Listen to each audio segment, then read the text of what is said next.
Hey everybody, it's good to see you again.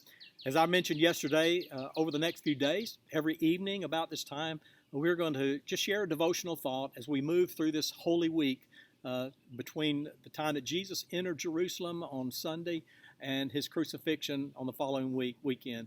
And so we're going to talk a little bit each day about what happened in the life of Jesus. On Tuesday, the scriptures tell us that Jesus left Bethany with his disciples. Of course, Bethany was the village just outside of Jerusalem where Jesus was staying with his disciples during this time. Of course, he was staying in the home of Mary and Martha and their brother Lazarus, whom Jesus had raised from the dead. And so they were going back into Jerusalem, about a 2-mile walk. And as they entered Jerusalem for that day, there are a number of things that happened. The Jewish leaders challenged Jesus, asking him, based on what power or authority does he do the things that he's doing. And of course, just the day before, he had cleansed the temple, had overturned the tables and driven the money changers out of the temple. And of course, this had stirred up quite a controversy for the religious leaders there in Jerusalem. But one of the most beautiful things that happens on Tuesday, Jesus walks again out of Jerusalem, out to the Mount of Olives, which is just outside of the walls of Jerusalem. And he sits down with his disciples and he shares with them what is now called the Olivet Discourse. It is the teaching that Jesus gave that day on the Mount of Olives. And there are a lot of things that he says in that discourse, in that message to his disciples. And there are many parables that he tells. But I think the most important thing that I take away from the Olivet Discourse, at least during this time, is that we are to be ready for the coming of Christ. When things happen in the world like they're happening right now with this pandemic, we realize just how vulnerable we are. And we think that we've got everything under control, but we really don't.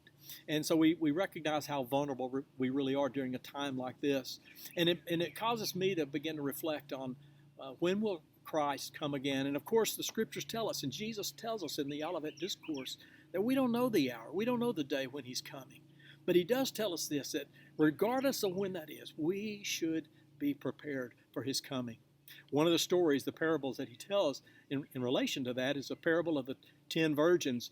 And the 10 virgins are waiting for the coming of the bridegroom. The bridegroom, of course, represents Jesus. And the 10 virgins represent those of us who are waiting and looking for the return of Christ to this world.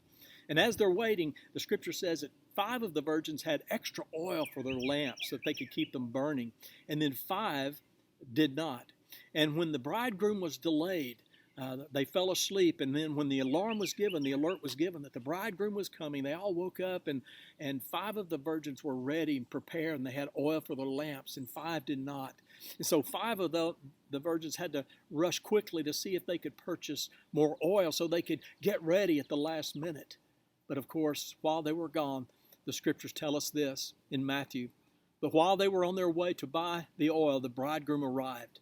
The virgins who were ready went in with him to the wedding banquet, and the door was shut.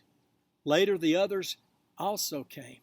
Lord, Lord, they said, open the door for us. But he replied, truly I tell you, I don't know you. Therefore, keep watch, because you do not know the day or the hour. Brothers and sisters, I just want to encourage you in this time that we are to be prepared. Have your heart ready. Be prepared for the coming of Christ. It could be at any time, at any moment, he could come again. And we want to be prepared. We want to be ready for his coming. For those of you that may not know him, listen, this is the most important time. The most important thing that you can do is to place your faith and your trust in Jesus Christ. Well, I'm praying that you have a great Tuesday evening as we continue through this Holy Week. Look forward to talking to you again. I love you and praying for you every day.